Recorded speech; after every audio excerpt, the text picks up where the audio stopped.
The thing I can say about what is happening to the transition program that we have is that we have to take a template from the transition from military rule. Whatever we did that made us to be able to get the military back to the barracks, we have to do twice that now. Don't be deceived.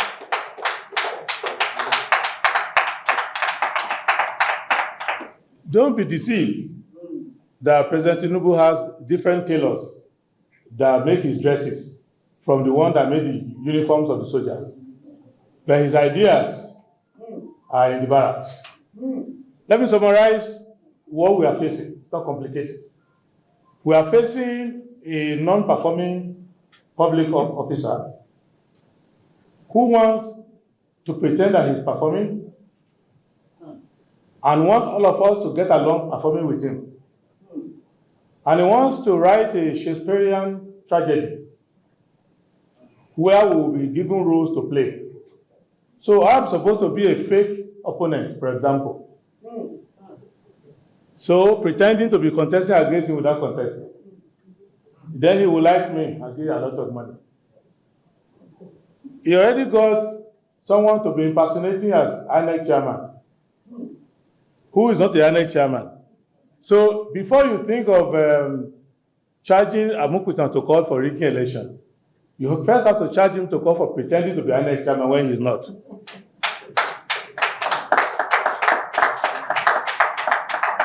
Because President Tinubu is Commander-in-Chief of the Armed Forces, President and Head of State. He's also the Chairman General of all political parties and is the Aspirant General of all political parties and Candidate General of all political parties. He's also the Chairman of INEC. And if you give him more room, you want to be Chief Justice of Nigeria as well. So this consolidation of everything that the country stands for into a singularity is not just about greed, about making money, because you are the president, you are also the contractor. But you are the contractor general of the federation, and you are the tax collector general of the federation. Now, so every political party is supposed to just play a role. So you tell INEC which party to register, which not to register. You can register those who didn't apply, you can refuse to register those who applied. You can disqualify a political party because they are overqualified. You also choose who will be the National Working Committee of every political party. Which letter INEC will take. It got to a point where INEC has to look left and right and whisper before they collect a letter from you. So this is where we are. So if we want to be happy and there's no problem, we all have to pretend along with him that we are doing transition or election, which is just a prolonged, expensive coronation of one person. So if we don't want to do that, because I will not do that, I'm not very good in drama. So if we won't do that, then we should prepare to fight. So anyone who is not ready to fight should not participate in this transition. The transition is not for troublemakers, but it's for those who will mind their business, but they won't mind if you bring trouble to them, and they will stand and fight. Because even the barest minimum, we are no longer discussing about the economy, about welfare, about security. We are discussing even the right to participate. When I joined politics, I did not join politics for other things than just to fulfill Chapter 2 of the Constitution. Because I see public officers taking oath of office all the time, saying they will abide by Chapter 2 and they violate it right from the Eagle Square. And I thought maybe I should go here and remind Nigerians that we signed this social contract, we should be able to enforce it. However, it has become now a fight even for the soul of Nigeria to start with, because we are kind of snow walking or slow walking or sleepwalking into a scenario in which we are a cross between Cameroon and Uganda with a taste of Zimbabwe. And we laugh at those people when it happens to them that there are no people there.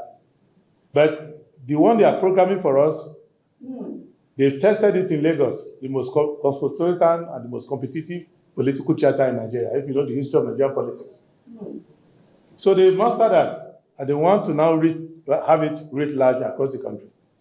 So it's not about political parties, differences, personalities, ethnicity, religion, all those regular staples in the transition program. This is about one man. I've been talking to APC members.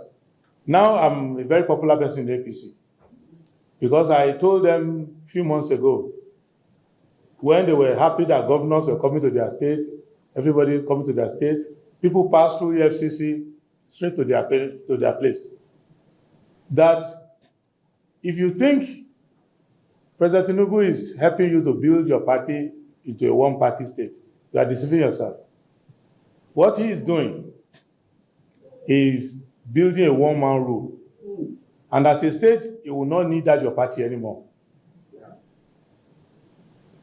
And there's nothing that has worked in Nigerian democratic experience that they cannot distort.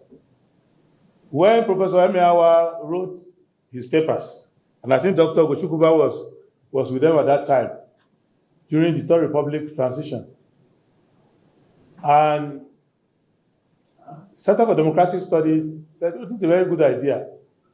And later, Humphrey Nwosu implemented it, called Option A4. It was done because it was so basic that any person can stand behind the person they support. And then they will count. And then you can emerge as the winner of the election right in the queue there. But did anybody believe that President Tinubu can turn Option A4 into Option A fraud, where you can score 11 million votes, even though all the people combined together are not up to 3 million. And somebody can be counting on the queue, 1, 2, 3, 4, and jump to 99. And so many other elliptical arithmetics. So what I'm bringing out of this is that everybody who is involved in this transition program has to examine the foundation. And I will say 5 things before I yield to my colleagues. One is that political parties have an opportunity now to become proper political parties, to maintain their autonomy and fight for their own independence, and make sure that only those who are serious belong to their political party, because it's not a case of just picking up a ticket, run for an office. If you are in politics, you have to fight. Second is that we've missed an opportunity to have a proper INEC. So, nothing, if you leave things the way they are, nothing good will come out of INEC. And the INEC people are pleading with us to come and rescue them. So, if you are thinking of cursing people out in INEC or fighting them, no. They are held hostage. So they want us to come and rescue them by we taking over the transition and making sure that every step is followed by the people and become a democratic vigilante. Third issue is that the media has to wake up. The fourth estate of the realm has to be the first estate now, because the first, second, and third estate are overwhelmed. So the media has to highlight all these abnormalities and let us have plurality of opinion and let us know the danger we are facing. The fourth component is that young people who are now being persuaded to become voters, that's not enough. They should become activists and make sure that we come out being close to 70% of the population, that all these abominations should not be done in our name. Fourth or fifth is that we must have ideology. And the first ideology is freedom. No matter what you believe, if you ask Dr. Isegosili and I to discuss economics, you won't go 5 minutes before we start having disagreements. So that is allowed. I'm leaning to the left and she's center. I think she's right on the center from what I've read. But every citizen knows the meaning of freedom, where your vote counts, your voice counts, and the issues that pertain to the majority are the priorities. So those are the challenges. That is the only disagreement between us and President Tinubu. Disagreement of the fact that you cannot put the whole country to sleep at the worship of one person. That if you want to win an election, you come and compete based on the same rules like every other person. And that you should let political parties be. And your power to control organs and institutions of government are powers you exercise on behalf of everybody. And you should not use them for your own personal aggrandizement. So this is the issue. And at the end of the day, I will ask MCE to monitor every organ involved in this transition. Nigerian police were used just last week to come and invade the National Secretariat of the SDP, like Gestapo.